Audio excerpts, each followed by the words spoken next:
നമസ്കാരം. വാരിക്കോസ് വെയിനെക്കുറിച്ച് നമ്മൾ കുറച്ച് മുമ്പേ സംസാരിച്ചു. ഇപ്പോൾ ഞാൻ പറയാൻ പോകുന്നത് എപ്പോഴാണ് നമ്മൾ വാരിക്കോസ് വെയിനൊരു ചികിത്സ ആരംഭിക്കേണ്ടത്, അല്ലെങ്കിൽ അതിനെക്കുറിച്ച് കൺസേൺഡ് ആകേണ്ടത് എന്നുള്ളതാണ്. വാരിക്കോസ് വെയിനെക്കുറിച്ച് ഇപ്പോൾ നിങ്ങൾക്കറിയാം, നമ്മൾ കാലിലേക്ക് നോക്കിക്കഴിഞ്ഞാൽ അവിടെ ചെറിയ നീല നിറത്തിൽ ഞരമ്പുകൾ തടിച്ച് നിൽക്കുന്നത് കാണാം. അങ്ങനെ കണ്ടു തുടങ്ങുന്ന ആ ഒരു ആദ്യ സമയത്ത് തന്നെ നിങ്ങളൊരു ഡോക്ടറെ കാണണം. കണ്ടിട്ട് കാലിൻ്റെ ഒരു സ്കാൻ ചെയ്ത് നോക്കേണ്ടതാണ്.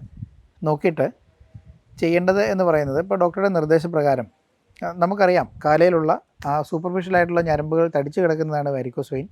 അവിടെ രക്തം അടിഞ്ഞു കിടക്കുന്നത് കൊണ്ടാണ് അത് ആ രക്തത്തിൻ്റെ വെയിറ്റ് കൂടി വരുമ്പോഴാണ് ആ ഞരമ്പുകൾ വലുതാകുന്നത്. അപ്പോൾ ഡോക്ടർ അത് നോക്കിയിട്ട് നിങ്ങൾക്ക് കാലിലൊരു സ്റ്റോക്കിങ്സ് ഇടാൻ വേണ്ടി പറയും. അപ്പോൾ സ്റ്റോക്കിങ്സിൻ്റെ ഉദ്ദേശം എന്ന് പറയുന്നത്, ഈ പുറത്തേക്ക് തടിച്ച് കുറുകി വലുതായി നിൽക്കുന്ന രക്തക്കുഴലുകൾ അതിനെ ഒന്ന് കംപ്രസ് ചെയ്യാൻ വേണ്ടിയിട്ടാണ്. അതിലേക്കൂടി ആ രക്തക്കുഴലുകൾ വഴി രക്തം കാര്യമായി ഒഴുകാതിരിക്കാൻ വേണ്ടിയിട്ടുള്ളൊരു മെഷർ എന്നുള്ള നിലയിലാണ്. അപ്പോൾ അങ്ങനെ വരുമ്പോൾ ഞാൻ നേരത്തെ സൂചിപ്പിച്ചു, ഈ സൂപ്പർഫിഷ്യൽ വെയിനും ഡീപ്പ് വെയിനും തമ്മിൽ ഒരു കണക്ഷനുണ്ട്, പെർഫൊറേറ്റർ എന്ന് പറയും. ആ പെർഫൊറേറ്റർ വഴി ഈ ബ്ലഡ് ഡീപ്പായിട്ടുള്ള വെയിനിലേക്ക് പോവുകയും അവിടെ ഈ മസിൽ കൺട്രാക്ഷൻ കാരണം ഇത് ഹൃദയത്തിലേക്ക് പോവുകയും ചെയ്യും. അതാണ് നമ്മൾ എടുക്കേണ്ട ആദ്യത്തെ ട്രീറ്റ്മെൻറ്റ്. അതുകൂടാതെ കാലിൽ നിന്നുള്ള ആ ബ്ലഡ് വെസലിൻ്റെ കട്ടി കൂട്ടാനുള്ള കുറച്ച് മരുന്നുകൾ ചെറുതായിട്ട് എടുക്കേണ്ട ഒരു ആവശ്യം ചിലപ്പോൾ വന്നേക്കാം.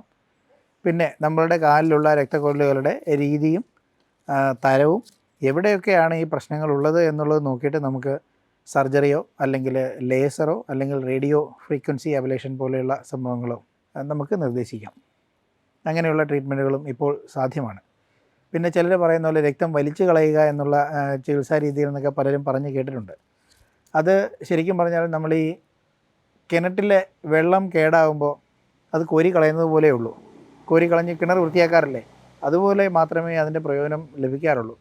നമ്മൾ ആ രക്തക്കുഴലിൽ അടിഞ്ഞു കിടക്കുന്ന രക്തം വലിച്ചു കളയുമ്പോൾ 5 മിനിറ്റിനകം 10 മിനിറ്റിനകം അല്ലെങ്കിൽ ഒരു ദിവസത്തിനുള്ളിൽ തന്നെ അവിടെ വീണ്ടും ഇതുപോലെ രക്തം വന്ന് അടിയും. അതുകൊണ്ടൊന്നും യാതൊരു പ്രയോജനവും ഉള്ളതായിട്ട് എനിക്കിതുവരെ തോന്നിയിട്ടില്ല. നിങ്ങൾ സയൻറ്റിഫിക് ആയിട്ടുള്ള കൃത്യമായിട്ടുള്ള ചികിത്സകൾ അന്വേഷിച്ച് പോവുക. പിന്നീട് ഞാൻ വേറൊരു കാര്യം ഇതിൻ്റെ കൂടെ പറയാനുള്ളത്, നമ്മളുടെ ഒരു കാലിൽ അശുദ്ധ രക്തം കൊണ്ടുപോകുന്ന 1000-ന് മുകളിൽ രക്തക്കുഴലുകളുണ്ടെന്ന് വെറുതെ വിചാരിക്കുക. അതിൽ ഈ കാലിൽ തടിച്ച് കിടക്കുന്നത് 100-150 രക്തക്കുഴലുകൾ മാത്രമാണെന്ന് വിചാരിക്കുക. നമ്മളൊരു ഓപ്പറേഷൻ ചെയ്യുമ്പോൾ അല്ലെങ്കിൽ റേഡിയോ ഫ്രീക്വൻസി അബ്ലേഷൻ ചെയ്യുമ്പോൾ അല്ലെങ്കിൽ എൻഡോവാസ്കുലർ ലേസർ അബ്ലേഷൻ ചെയ്യുമ്പോൾ ഈ ഒരു 100 രക്തക്കുഴലുകളിൽ കുറച്ച് പ്രധാനപ്പെട്ട രക്തക്കുഴലുകൾ മാത്രമേ നമ്മൾ കരിയുന്നുള്ളൂ അല്ലെങ്കിൽ എടുത്ത് കളയുന്നുള്ളൂ.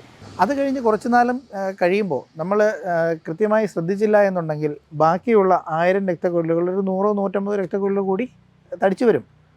അങ്ങനെ തടിച്ചു വരുന്നത് കൊണ്ടാണ് നമ്മൾ പലരും തെറ്റിദ്ധരിക്കപ്പെടുന്നത്. ഞാൻ കുറച്ചു കാലം മുമ്പ് വാരിക്കോസ് വെയിൻ ഓപ്പറേഷൻ ചെയ്തു, പക്ഷേ 2 വർഷം കഴിഞ്ഞപ്പോൾ എൻ്റെ കാലിൽ വീണ്ടും അസുഖം വന്നു എന്ന്.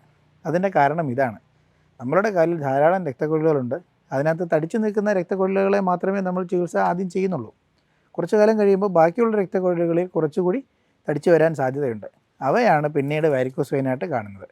ആദ്യം ഓപ്പറേഷൻ ചെയ്തവയോ ആദ്യം ചികിത്സ നടത്തിയവയോ അല്ല രണ്ടാമത് കാണുന്നത്. Okay, thank you.